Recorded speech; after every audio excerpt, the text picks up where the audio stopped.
ভাই আপনারা যারা দাঁড়ায় আছেন, ভাই দয়া করে অনেক জায়গা খালি আছে, আপনারা বসে পড়লে সুবিধা হবে। আপনারা দয়া করে বসে যান তো। মজলিসের একটা সৌন্দর্য আছে না?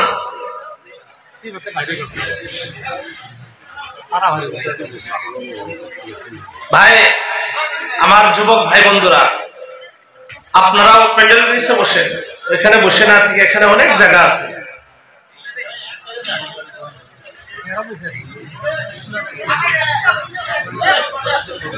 আপনারা যদি সামনে বসেন তাহলে পিছন থেকে আনেওয়ালা ব্যক্তিদের বসার সুবিধা হবে।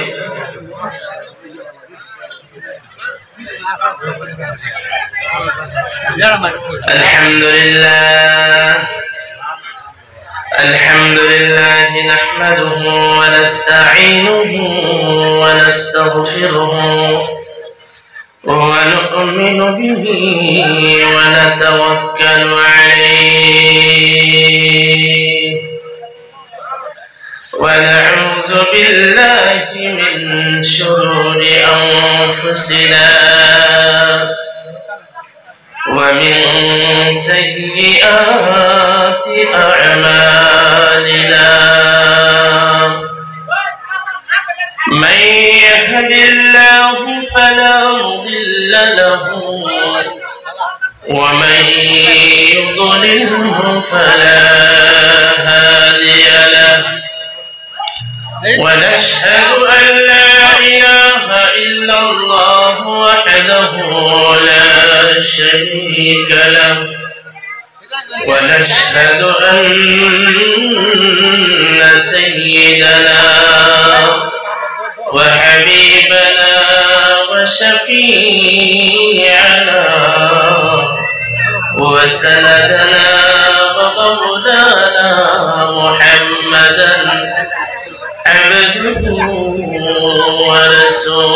ورسوله أما بعد فقد قال تبارك وتعالى في كلامه المجيد وفرقانه الحميد أعوذ بالله من الشيطان الرجيم بسم الله الرحمن الرحيم يا أيها الذين آمنوا توبوا إلى الله توبة نصوحا وقال في موضع آخر لو أنزلنا هذا القرآن على جبل لرأيته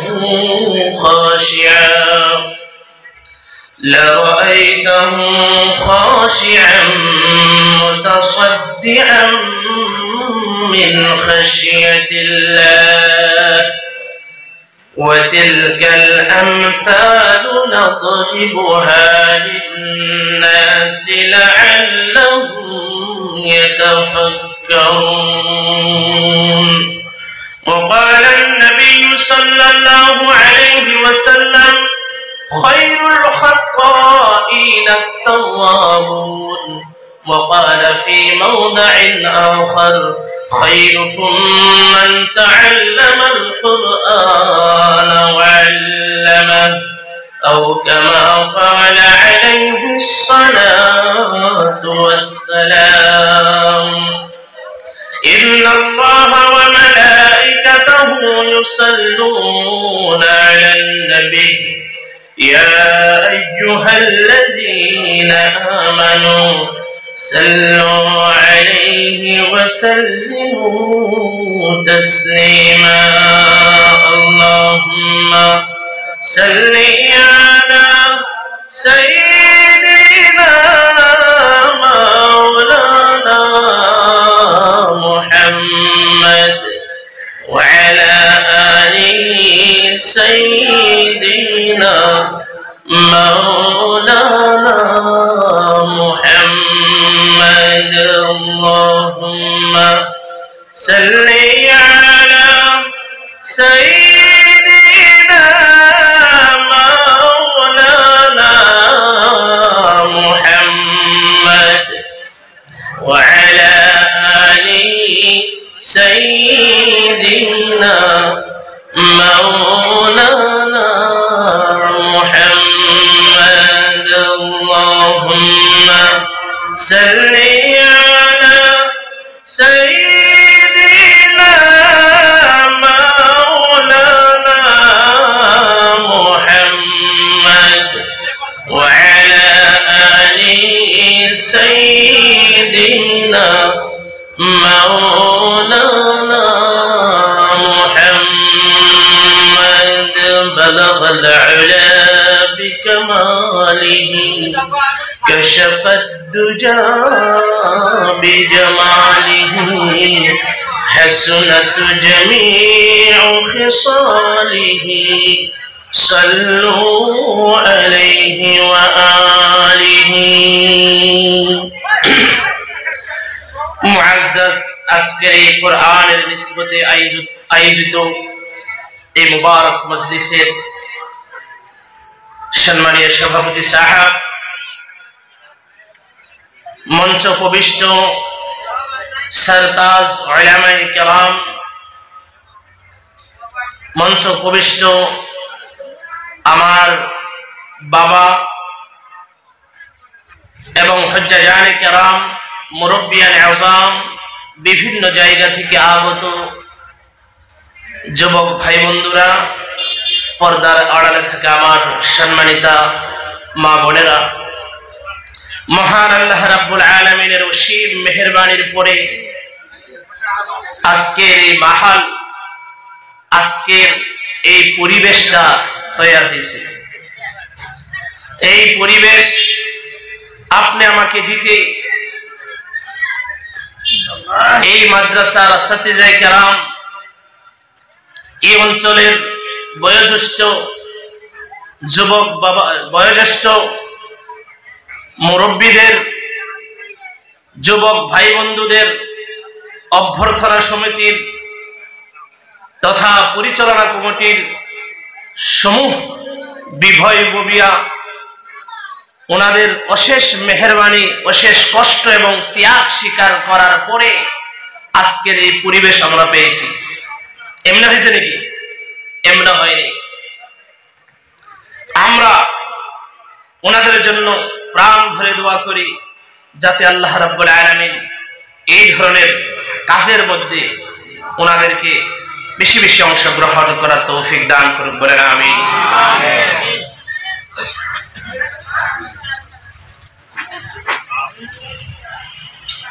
আর আমরা আল্লাহ রাব্বুল আলামিনের দরবারে কৃতজ্ঞ। আমরা ওনার প্রশংসা আদায় করতেই হবে। এই জন্য আমরা সেই মহান আল্লাহ রাব্বুল আলামিনের দরবারে অন্তরের গভীরতা থেকে মহব্বতের সাথে উচ্চ স্বরে একবার প্রশংসা আদায় করে নিয়ে সবাই বলেন আলহামদুলিল্লাহ। মুআজ্জাজ হাজিরিন, আমি অল্প সময় আপনাদেরকে নিয়ে আলোচনা করব। আপনারা আমার সাথে থাকবেন তো ইনশাআল্লাহ? মাশাআল্লাহ, আল্লাহ পাক কবুল করুন। আমরা কোন নবীর উম্মত? আখিরি নবী জনাবে মুহাম্মদুর রাসূলুল্লাহ সাল্লাল্লাহু আলাইহি ওয়াসাল্লাম। উনি কিন্তু সর্বশেষ নবী, উনার পরে আর কোন নবী নেই। উনি ঈসা আলাইহিস সালাম থেকে 570 বছর পরে দুনিয়ার বুকে প্রেরিত হয়েছেন। এই 570 বছরের যে ব্যবধান, এর মধ্যে কোন নবী বা কোন দিনের বাহক পৃথিবীর বুকে আসেননি, যার কারণে দিনে ঈসুই দুনিয়া থেকে মিটে গিয়ে মানুষের মন গড়া দিন, মন গড়া ধর্ম প্রতিষ্ঠিত হয়েছিল গোটা পৃথিবীর বুকে। আপনি আমার নবী দুনিয়াতে এমন সময় এসেছিলেন যে সময় গোটা পৃথিবী জিহালতের অন্ধকারের মধ্যে নিমজ্জিত ছিল, জিহালতের অন্ধকারে ডুবিয়েছিল। এমন সময় আপনি আমার নবী এই পৃথিবীর বুকে পূর্ণিমার চাঁদের মতো উদয় হয়েছিলেন। বলেন সুবহানাল্লাহ। আল্লাহ রাব্বুল আলামিন কালাম পাকে ঘোষণা করেন, লাউলা ফাদলুল্লাহি ওয়া রাহমাতুহু লাকুনতুম মিনাল খাসিরিন। তোমাদের উপর যদি আল্লাহর রহমত, আল্লাহর ফজল যদি না হতো তোমরা ধ্বংস হয়ে যেতে, তোমরা হালাকতের মধ্যে থাকতা। মুফাসসিরিনে কেরাম লিখেছেন এর তাফসীরের মধ্যে যে আল্লাহর ফজল করম, সবথেকে বড় ফজল করম আমাদের জন্য বা'সাতে রাসূল মুহাম্মদ সাল্লাল্লাহু আলাইহি ওয়াসাল্লাম কে আমরা নবী হিসেবে পাওয়াটাই সবথেকে বড় আল্লাহর রহম ও ফজল। এই তাফসীর হিসাবে আয়াতের অর্থ হয় যে যদি আখিরি জামানার নবী মুহাম্মদ সাল্লাল্লাহু আলাইহি ওয়াসাল্লাম এই পৃথিবীর বুকে না আসতেন তাহলে আমরা হয়তো ধ্বংসের মধ্যে পড়ে রইতাম। মুআজ্জাজ সামিঈনে কেরাম, এই জন্য আপনি আমার নবী, আখিরি জামানার নবী, এমন টাইমের মধ্যে আসছে যে টাইমের মধ্যে মানবতা বলতে কিছুই ছিল না। নবী দুনিয়ার বুকে আসলেন, ওইদিকে যায় না। বিশ্বনবী সাল্লাল্লাহু আলাইহি ওয়াসাল্লাম জন্ম হওয়ার আগেই ওনার বাবা দুনিয়া থেকে বিদায় নিয়েছে, আমরা সবাই জানি। আর উনি দুনিয়াতে আসার পরে 4 বছর কিংবা 6 বছর বয়সে ওনার মাও দুনিয়া থেকে বিদায় হয়ে গেলেন। একবারে ঠিক নবীজির গার্জিয়ান হয়ে থাকলো ওনার দাদা আব্দুল মুত্তালিব। ওনার বয়স 8 বছর, ওনার দাদাও দুনিয়া থেকে বিদায় হয়ে গেলেন। এখন একমাত্র নবীজির গার্জিয়ান হয়ে থাকলো ওনার চাচা আবু তালিব। আবু তালিব মুসলমান হয়েছিল কি? মুসলমান হয়নি। মুসলমান না হয়ে দুনিয়া থেকে বিদায় হয়ে গেছে আবু তালিব। কিন্তু নবীজির জীবনত, নবীজির জিন্দেগিতে আবু তালিবের যত অবদান আছে নবীজি কোনোদিন ভুলেননি, আর ভুলা সম্ভব নয়। আমার বন্ধুগণ, আবু তালিব নবীজির স্ত্রী হযরত খাদিজাতুল কুবরা রাদিয়াল্লাহু তাআলা আনহা, এনারা দুইজন, নবীজির বয়স 53 বছর, এনারা দুইজন একই বছরে দুনিয়া থেকে বিদায় হয়ে গেছে। এই জন্য নবীজি সেই বছরটাকে উসরাতুল গম, মানে চিন্তার বছর বলে ঘোষণা দিয়েছে। যাই হোক, নবীজির একমাত্র গার্জিয়ান হতে হযরত আবু তালিব। বিশ্ব নবীর উপর কোরআন নাজিল হলো 40 বছর বয়সে হীরা গুহায়। কোরআনে কারীম নাজিল হয়েছে হীরার গুহায়। যিনারা হজ করতে গিয়েছেন ওনারা জানেন মক্কার হীরা পাহাড় কত উঁচা। বিশ্বনবী সাল্লাল্লাহু আলাইহি ওয়াসাল্লাম নবুয়তি পাওয়ার কিছুদিন আগ থেকে সেই উঁচা পাহাড়ের গুহার মধ্যে গিয়ে আল্লাহর ইবাদতের মধ্যে, ধ্যানের মধ্যে মগ্ন ছিলেন। এমন সময় আল্লাহর পক্ষ থেকে হযরত জিবরিল আলাইহিস সালাম কোরআনের বাণী নিয়ে আসলেন। আমার ভাইয়েরা এবং বন্ধুরা, বিশ্বনবী সাল্লাল্লাহু আলাইহি ওয়াসাল্লামের উপর কোরআন অবতীর্ণ হলো। কোরআন অবতীর্ণ হওয়ার কিছুদিন পরে হুজুর সাল্লাল্লাহু আলাইহি ওয়াসাল্লামের উপর যে সময় আরেকটা আয়াত নাযিল হলো, ওয়ানজির আশীরাতাকাল আকরাবিন। এই আয়াত নাযিল হওয়ার পর যে আয়াতের অর্থ হয়ে থাকলো, হে নবী, আপনি আপনার নিকটতম মানুষ যিনারা আছে, আপনার সম্পর্কীয় মানুষ যিনারা আছে, আপনার পরিয়াল বর্গ যিনারা আছেন, আপনার আত্মীয়তা থাকনেওয়ালা যিনারা আছেন, উনাদেরকে আল্লাহ রাব্বুল আলামিনের ডর দেখান। আয়াত নাযিল হলো ওয়ানজির আশিরাতাকাল আকরাবিন। হে নবী, আপনার যিনারা নিকটতম মানুষ, আপনার আত্মীয়, আপনার সম্পর্কীয় মানুষ, ওদেরকে আপনি কি করুন? জাহান্নামের ভয় দেখাও, আল্লাহর ভয় দেখাও, জান্নাতের খুশখবরি দাও। আমার বন্ধুগণ, আয়াত নাযিল হয়ে গেল। বিশ্বনবী মক্কার এক পাহাড়ের উঁচার মধ্যে উঠিয়া গোটা আরবের মানুষকে, খাস করে মক্কার কুরাইশদেরকে সম্বোধন করে বললেন, ওয়া কুরাইশ, ওয়া কুরাইশ, হে কুরাইশ, তোমরা এদিকে অগ্রসর হও, এদিকে আসো। আগের জামানাত মাইক ছিল না, এলান করা এরকম সুবিধা ছিল না। মানুষ যদি বিপদে পড়তো, পাহাড়ের চূড়ায় উঠে যে সময় আওয়াজ দিত, ওই সময় অন্য মানুষে ভাবতো যে নিশ্চয়ই এই ব্যক্তি কোনো বিপদে পড়ছে। এই আওয়াজ শুনে মানুষ পাহাড়ের তলে গিয়ে জমা হইতো আর তার আহজারি শুনত। সেই হিসাবে বিশ্বনবী পাহাড়ের উপর গিয়ে যে সময় কুরাইশদেরকে ডাক দিলেন, সমস্ত কুরাইশের যত লিডার আছেন সবাই পাহাড়ের নিচে গিয়ে জমা হলো।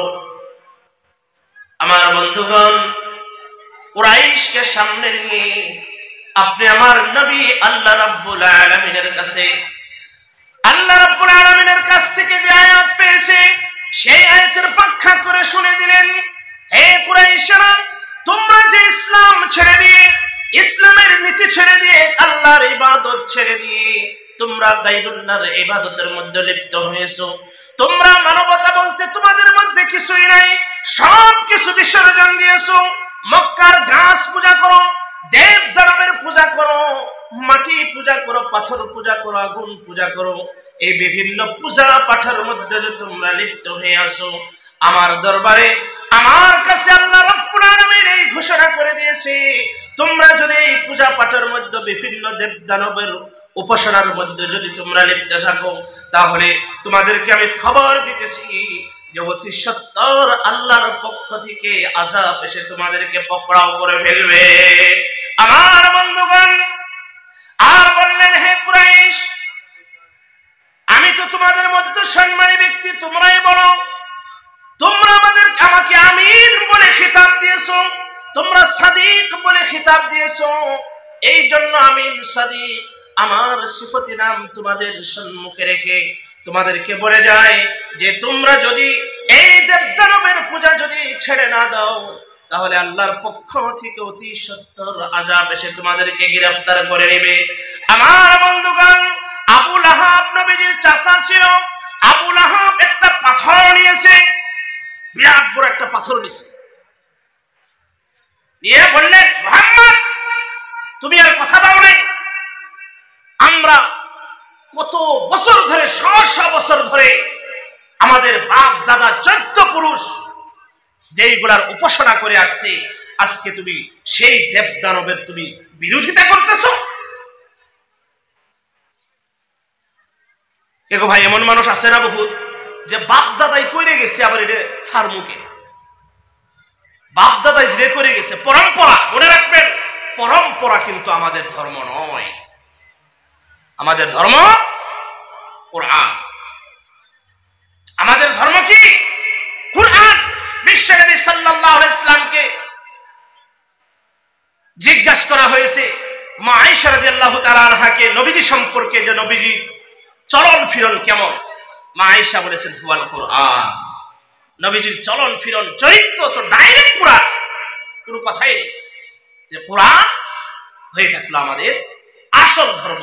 কোরআনের যে সংবিধান, সেটা আপনি আমার দৈনন্দিন জীবন অতিবাহিত করার সংবিধান। মনে রাখবেন, সমাধান সমাধান চাও যদি জীবনে মরণে, সমাধান চাও যদি জীবনে মরণে, ফিরে যাও চলে যাও চোখ রাখো কোরআনে। এই জীবনে যদি সমাধান চাও, তাহলে চোখ রাখতে হবে কোরআনে। কোরআনে কি বলেছে? কোরআনের কি সংবিধান, কোরআনের কি নীতি, সেই নীতি হিসেবে জীবন ব্যবস্থা শুরু করতে হবে। পরম্পরার দোহাই দিয়ে যেতে পারবেন না। পরম্পরা আমাদের পুরো ধর্ম নয়। এই কথা তো বলেছিল আবু লাহাব, উতবা, সাইবা, উমাইয়া ইবনে খালদ, আবু জেহেল। ওরা বলেছিল যে এটা আমাদের পরম্পরা, বাপ দাদা 14 পুরুষে যেইগুলোর উপাসনা করে আসছেন, আজকে তুমি মুহাম্মদ আমাদেরকে বাধা দিতেছ। আমার বন্ধুগণ, শুধু তাই নয়, আবু লাহাব হযরত মুহাম্মদ সাল্লাল্লাহু আলাইহি ওয়াসাল্লামকে বলে দিলেন, ও মুহাম্মদ, ও ভাতিজা, তুমি এই কথা আর বলিও না, কেননা তোমাকে আমরা আমিন বানিয়েছি, সাদিক বলে ডাকি। তোমাকে আমরা গোটা আরব দেশের মধ্যে সম্মানী ব্যক্তি বলে ভাবি। তোমার মুখে কিন্তু এই ধরনের কথা শোভা পায় না, তোমার মুখে এই ধরনের কথা শোভা পায় না, কেননা তোমাকে আমরা আমিন, সাদিক বলে ডাকি। আচ্ছা ভাতিজা, যদি তুমি আযাবের ভয় দেখাইতেছ, মনে রাখিও আমরা কিন্তু সেই আযাব দেখি ডরাই না। আমাদের মাল আছে, আমাদের সম্পদ আছে, কেউ মাল সম্পদ দিয়ে কি আল্লাহর কাছে আযাব থেকে নিস্তার পাইবে? নাই। আমার বন্ধুগণ, পরবর্তী টাইমে আল্লাহ রাব্বুল আলামিন কোরআনের মধ্যে একটা সূরা নাযিল করেছেন লাহাবের নামে। আবু লাহাবের নামে একটা সূরা নাযিল করেছেন।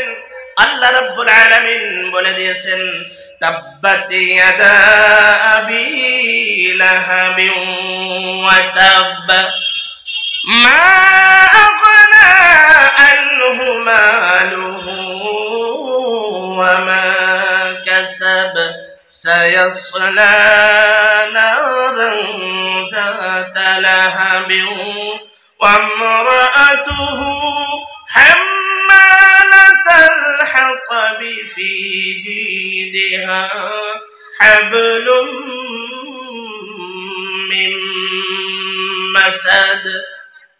সূরা লাহাব, এই সূরাটাই নাযিল করেছে আবু লাহাবের বিষয়ে। আবু লাহাব বলেছিল, পাথর নিয়ে বলেছিল, হে মুহাম্মদ, তুমি আর কথা পাও নাই, পাথর মেরে দেব তোমার মাথায়। আর যে আযাবের কথা বলেছো, এই আযাব যদি আমাদের উপর আসেও, আল্লাহ পাক আমাদেরকে প্রচুর ধন সম্পদ দিয়েছে, এই ধন সম্পদ দিয়ে, ঘুষ দিয়ে আমরা কিয়ামতের ময়দানে পার হয়ে যাব। এগো হাসরের ময়দানে ঘুষ চলবে? হ্যাঁ, ঘুষ চলবে কি? চলবে না।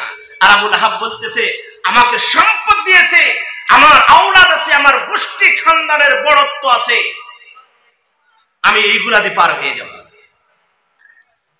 আল্লাহ পাক বললেন, তাব্বাত ইয়াদা আবি লাহাব, আবু লাহাব, তুই যে হাত দিয়ে পাথর উঠাইছস আমার হাবিবের উপর, তোর সেই হাত ধ্বংস হয়ে যাক, তোর হাত ধ্বংস হয়ে যাক। আর তুই যে সম্পদের বড়াই করেছস, মা আগনা আনহু মালুহু ওয়া মা কাসাব, তোর সেই সম্পদ দুনিয়াতেও কোনো কাজে আসবে না, আখিরাতেও কোনো কাজে আসবে না। আমার বন্ধুগণ, আবু লাহাবের জীবনে যদি খুলে দেখা যায়, আবু লাহাব এমন ভাবে দুনিয়ার থেকে লাঞ্ছিত বঞ্চিত হয়ে অপদস্থ হয়ে দুনিয়ার থেকে বিদায় হয়ে গেছে। তার শরীরের মধ্যে আল্লাহ পাক এমন বেমার দিয়েছিল, এমন ভয়ঙ্কর বেমার দিয়েছিল, যে বেমারের জন্য তার সন্তানরা পর্যন্ত তার কাছে যাইতো না, তাকে ছুঁইতো না, তাকে ধরতো না।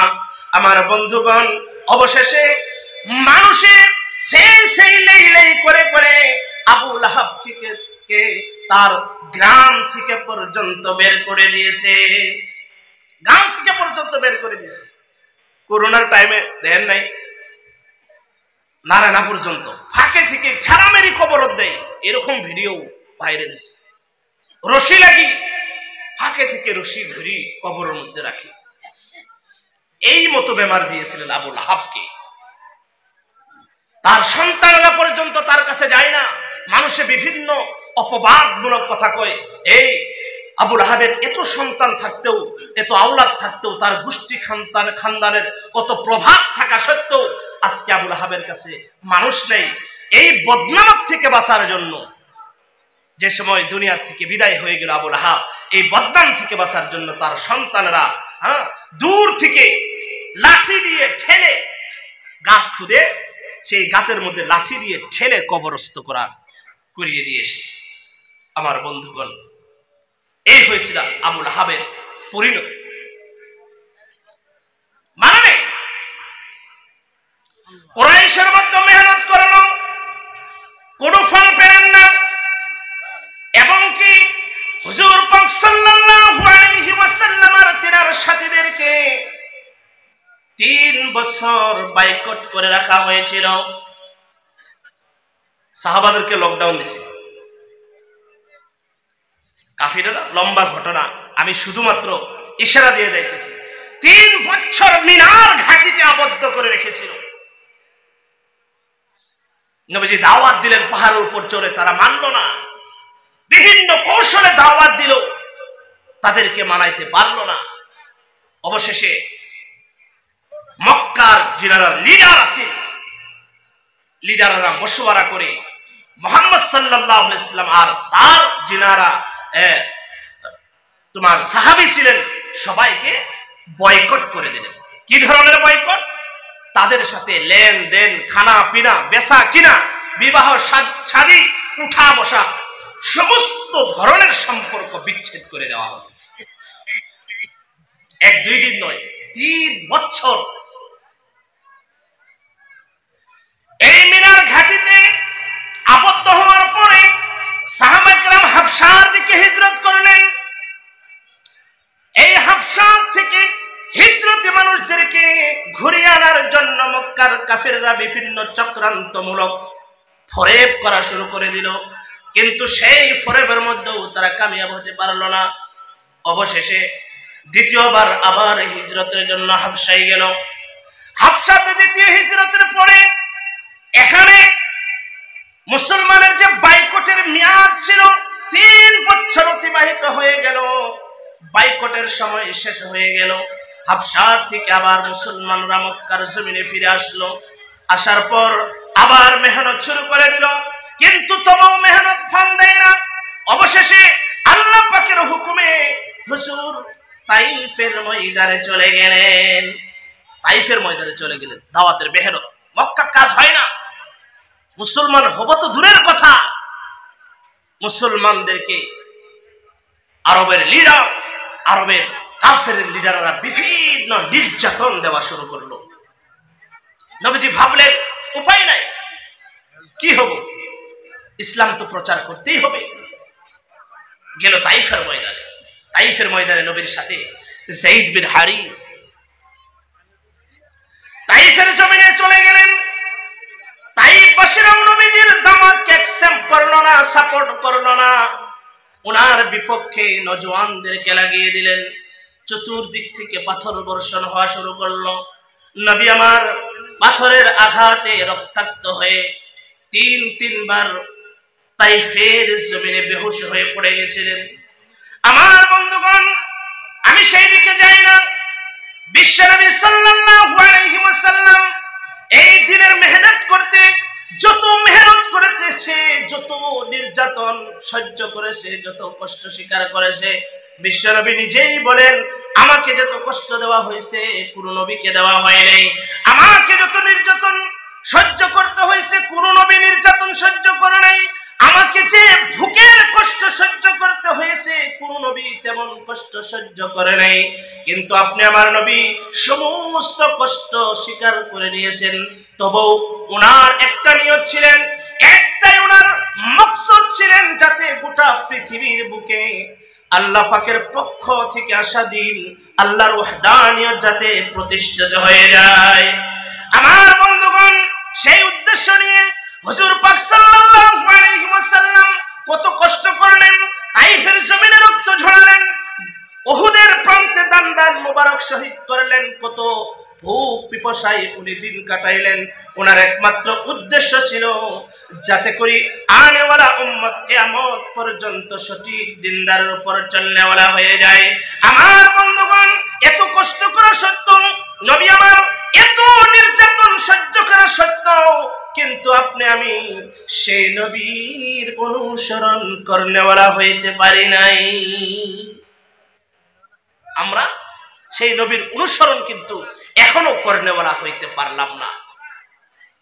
আল্লাহ রাব্বুল আলামিন বলেন, ইন কুনতুম তুহিব্বুনাল্লাহ ফাত্তাবিউনি ইউহিব্বুকুমুল্লাহ।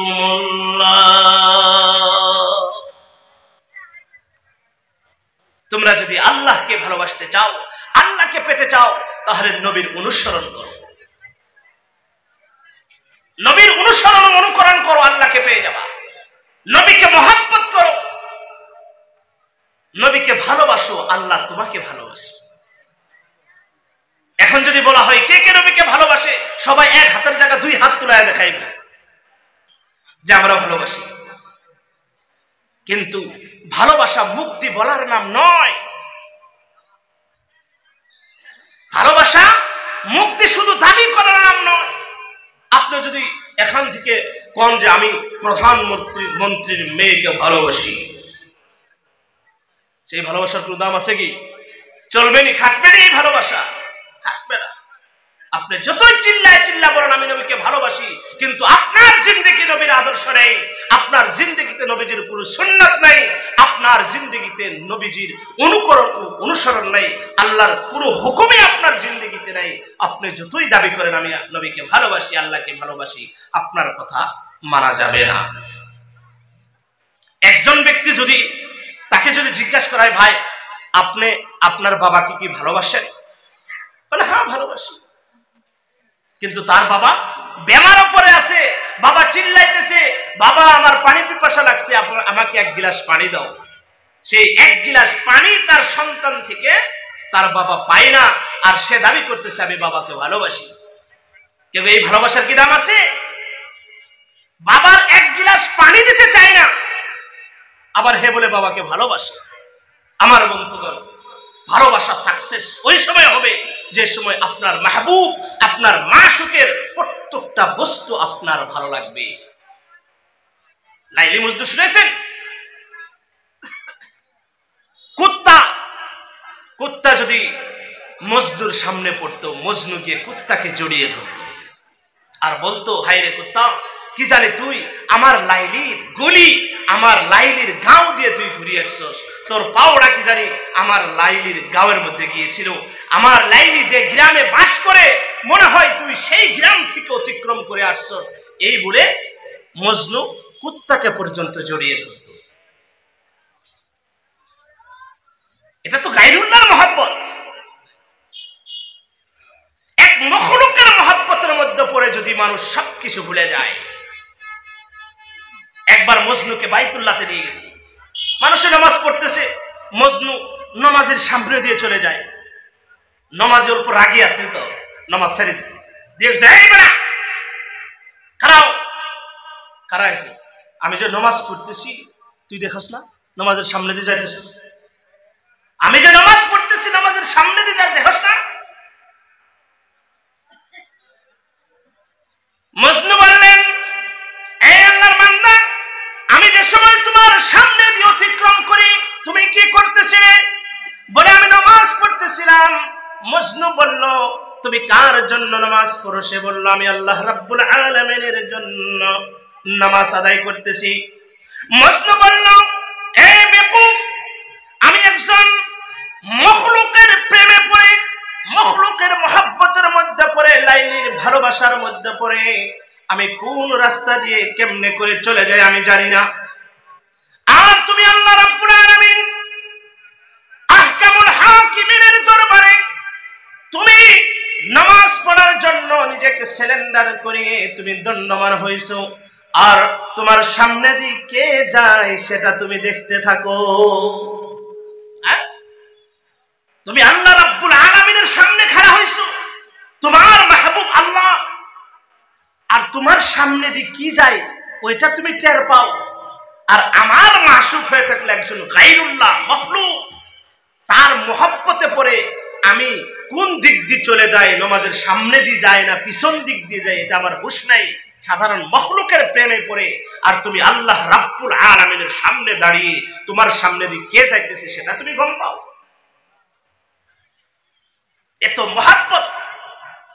আমার বন্ধুগণ, আমি বলতে চাই যে মহাব্বতের দাবি করলে হবে না, অনুকরণ আর অনুসরণ করা লাগবে মেহবুবের, সেটাই তো সঠিক ভালোবাসা আর মহাব্বত হবে। আমার বন্ধুগণ, আমরা যদি সঠিক মহাব্বত করে নেওয়া হতে চাই, তাহলে আপনি আমার নবী মুহাম্মদুর রাসূলুল্লাহ সাল্লাল্লাহু আলাইহি ওয়াসাল্লাম এই দুনিয়ার বুকে একজন আদর্শবান ব্যক্তি হয়ে প্রেরিত হয়েছে। আল্লাহ রাব্বুল আলামিন বলে দিয়েছেন, লাকাদ কানা লাকুম ফি রাসূলিল্লাহি উসওয়াতুন হাসানা।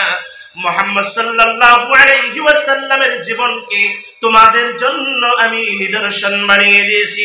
এই জন্য কেউ যদি কামিয়াবি চাও, কেউ যদি দুনিয়া এবং আখিরাতের সম্মান চাও, দুনিয়াতে ইজ্জতের জিন্দেগি চাও, আখিরাতের মধ্যে তুমি জান্নাত যদি পেতে চাও, তাহলে সেই নবী জনাব মুহাম্মদ সাল্লাল্লাহু আলাইহি ওয়াসাল্লামের জিন্দেগিকে ফলো করো। ওনার জিন্দেগি হিসাবে, ওনার বাতায় দেওয়া হিসাবে, ওনার আদর্শের উপর আপনি আদর্শবান হয়ে যান। ওনার দৈনন্দিন জীবন আপনি ওনার তরিকার মধ্যে অতিবাহিত করা শুরু করে দেন। আল্লাহ রাব্বুল আলামিন বলেছেন, তোমরা যদি আমার হাবিবের ইতাআত করা শুরু করে দাও, আল্লাহ বলেন, মাইয়ুতিইল্লাহা ওয়া রাসূলাহু ফাকাদ ফাযা ফাওজান আযীমা। যে ব্যক্তি আল্লাহর রাসূলের ইতাআত করবে, যে ব্যক্তি মুহাম্মদ সাল্লাল্লাহু আলাইহি ওয়াসাল্লামের অনুসরণ অনুকরণ করবে, সে যেন আল্লাহর ইতাআত করে ফেললো। আর যে আল্লাহর ইতাআত করবে, সে দুনিয়া এবং আখিরাতের মধ্যে কামিয়াবির ঝান্ডা হাতে নিল। বলেন সুবহানাল্লাহ। আমার বন্ধুগণ, দুনিয়ার কামিয়াবি হয়ে থাকলো, দুনিয়ার সম্মানের জিন্দেগি, দুনিয়ার ইজ্জতের জিন্দেগি হয়ে থাকলো দুনিয়ার কামিয়াবি, আর আখিরাতের কামিয়াবি হয়ে থাকলো দুনিয়ার থেকে 10 গুণ বড় জান্নাত আল্লাহ রাব্বুল আলামিন আপনি আমাকে দান করবেন। বলেন সুবহানাল্লাহ। আমার বন্ধুগণ, এই জন্য যদি কামিয়াবি চান, এই জন্য যদি দুনিয়া আখিরাতের মঙ্গল যদি কামনা করেন, তাহলে আপনি আমার নবী জনাব মুহাম্মদ সাল্লাল্লাহু আলাইহি ওয়াসাল্লামের আদর্শ নিয়ে আপনি আদর্শবান হয়ে যান। দুনিয়া এবং আখিরাতে যদি কামিয়াব চান, তাহলে আপনি আমার নবীর অনুসরণ করতে হবে, আপনি আমার নবীর অনুকরণ করতে হবে। তাই আমরা দুনিয়া এবং আখিরাতে কামিয়াব হাসিল করতে পারবো। আমার বন্ধুগণ, ওয়াজ নসিহতের শেষ নেই, পকেটে পকেটে ওয়াজ, ঘাটে মাঠে জঙ্গলে যেখানেই যান ওয়াজ। বাকি রইল শুধু আমল। এই আমলটুকু হয় না। এর কারণ কি? এর কারণ তো বিশ্রাইতে হবে, কারণ তো খুঁজে বের করতে হবে যে এত ওয়াজ, এত কিছু, তবু আমরা সঠিক পথ পেলাম না, তবু আমরা আমার নবীর অনুসরণ ও অনুকরণ করতে পারলাম না। এটাও তো চিন্তা করা দরকার। আমার বন্ধুগণ, কোরআনের দিকে আপনি নজর করেন, কোরআনের দিকে নজর করেন, নবীর জিন্দেগির দিকে নজর করেন, করে নিজের দৈনন্দিন জীবন অতিবাহিত করা শুরু করে দেন, দেখবেন দুনিয়া আখিরাতের মধ্যে কামিয়াবি আসবে। এই জন্য আমি বলেছিলাম, যা হবার হয়ে গেছে, যা হবার হয়ে গেছে, এখন ফিরে আসেন, ফিরে আসেন। আল্লাহ রাব্বুল আলামিন বলেছেন, আলাম ইয়ানি লিল্লাযিনা আমানু আন তাখশা কুলুবুহুম লিযিকরিল্লাহ। হে ঈমানদারেরা, তোমাদের কি এখনো সময় হলো না? তোমাদের কি এখনো সময় হলো না যে তোমাদের অন্তর আমার জিকির, আমার ইয়াদত, আমার অনুসরণত, তোমাদের অন্তর কম্পিত হবো? এই সময়টুকু কি এখনো এলো না? আমার বন্ধুগণ, আফসোস করে লাভ নাই, পরে হাজার আফসোস করলে লাভ নাই। এই জন্য আমি আয়াত তিলাওয়াত করেছিলাম, ইয়া আইয়ুহাল্লাযীনা আমানু তুবু ইলাল্লাহি তাওবাতান নাসুহা। আপনি তওবা নাসুহা করেন, তওবা করেন, তওবা করে মরে যান। হাদিস পড়েছিলাম, খায়রুল খাত্তাঈন আত-তাওয়াবুন, সবথেকে ভালো গুনাহগার না হয়ে থাকলো ওই ব্যক্তি যে ব্যক্তি গুনার করে তওবা করে। এই জন্য আজকে এই মজলিসের মধ্যে বসেছেন, কোরআনের নিসবত আয়োজিত মজলিস, আপনি গুনাহ মাফের নিয়তে বসেন। আপনার জীবনে যত খারাপি আছিল, যত গুনাহ আছিল, সমস্ত থেকে তওবার নিয়তে বসেন, আল্লাহর কাছে কাঁদেন। আখিরি মুনাজাত পর্যন্ত থেকে দুইটা হাত আল্লাহর দরবারে উঠিয়ে আপনি কেঁদে যাবেন, আল্লাহর কাছে তওবা করবেন। তওবা নসুহা কারে কই জানেন? তওবা যদি এমন ভাবে করা যায়, তওবার তিনটা শর্ত, এই তিনটা শর্ত মানিয়া যদি কোনো ব্যক্তি তওবা করে, যত বড় গুনাহ করুক না কেন আল্লাহ পাক সমস্ত গুনাহ মাফ করে দেয়। আর এমন ভাবে মাফ করে দেয় যেমন সে ব্যক্তি গুনাহ করেই নেই, এমন ভাবে মাফ করে দেয়। তিনটা শর্ত হয়ে থাকলো কি? তওবা নসুহা। তিনটা শর্ত, এক নম্বর হয়ে থাকলো নিজে যে গুনাহগুলো করেছেন তার উপর অনুতপ্ত হওয়া, নিজে অনুতপ্ত হওয়া, নিজে শরমবোধ হওয়া যে আমার দ্বারা এইগুলো গুনাহ হওয়া লাগছিল না, আমি একজন উম্মতে মুহাম্মদী, আখিরাতের দিন আল্লাহর দরবারে আমি কোন শরমে খাড়া হব, নবীর দরবারে আমি উম্মতি হিসেবে কি হিসেবে পরিচয় দিব, এইগুলো ভেবে ভেবে নিজের গুনাহের উপর অনুতপ্ত হয়ে যদি আল্লাহ রাব্বুল আলামিনের কাছে কাঁদে, এক নম্বর শর্ত গুনাহর প্রতি অনুতপ্ত হওয়া। দুই নম্বর শর্ত হয়ে থাকলো যে ওই গুনাহ থেকে আল্লাহর কাছে মাফ চাওয়া, আল্লাহ যেই গুনাহ করছি, তুমি তো দয়াবান, তুমি রাহমাতুল লিল আলামিন, তুমি হয়ে থাকলো সমস্ত আলমের জন্য আপনি রব, সেই রবের দরবারে যদি আপনি হাত দুটো উঠিয়ে যদি কাঁদেন সেই গুনাহ থেকে, আর সেই গুনাহ ভবিষ্যতে না করার পূর্ণ ইরাদা করা, এই তিনটা শর্ত, যে আমার দ্বারা যে গুনাহ হয়েছে আল্লাহ এর করা লাগছিল না, আমি তোমার থেকে মাফ চাই, আর জীবনে এই ধরনের গুনাহ করব না। খোদার কসম, হাদিস পাক খুলে দেখেন, আল্লাহ রাব্বুল আলামিন বলেন যে কোন এক ব্যক্তি এক মরুভূমিতে চলে গেছে সফরের মধ্যে, তার সাথে তার উট আছে, আর উটের মধ্যে তার পানি খাদ্য সবকিছু উটের মধ্যে, আর বিশাল মরুভূমি, এদিক সেদিক বাড়ি ঘর নেই, বহুত মাইলকে মাইল যাওয়া লাগে, মাঝখানে গেছে, যাওয়ার পরে তার আরামের প্রয়োজন পড়েছে, সে গাছের নিচে বসে আরাম করতেছে, আরাম করতে তার চক্ষুদয় লেগে গেছে, ঘুমিয়ে পড়েছে। অল্প পরে উঠে দেখে তার উটটা হারিয়ে গেছে, উটের মধ্যে তার সব সামান, খানা পিনা পানি সমস্ত আসবাব উটের মধ্যে। সেই ব্যক্তি মনে মনে ভাববেন যে আমার তো মৃত্যু অনিবার্য, আমি না খেয়ে মরে যাব, কেননা এদিক সেদিক মাইলকে মাইল কোনো মানুষের বসতি নেই, আমি কার কাছে গিয়ে পানি চাইবো, কার কাছে গিয়ে খানা চাইবো, আমার খানা পানি সব উটের মধ্যে আছেন, উট হারিয়ে গেছে। তালাশ করতে করতে হঠাৎ উট তার সামনে পড়ে গেছে। তাহলে ওই ব্যক্তিটা কেমন খুশি হবে বলেন তো দেখি, কেমন খুশি হবে? দেখার সঙ্গে সঙ্গে হে ভাবলো, তার মানে আমার ভাষাত কয় আমার আত্মাত পানি যাচ্ছে, বলে যাই হোক আমার সামান গুলো পাচ্ছি, এর আমি বাঁচার মতো একটা সুবিধা হইল।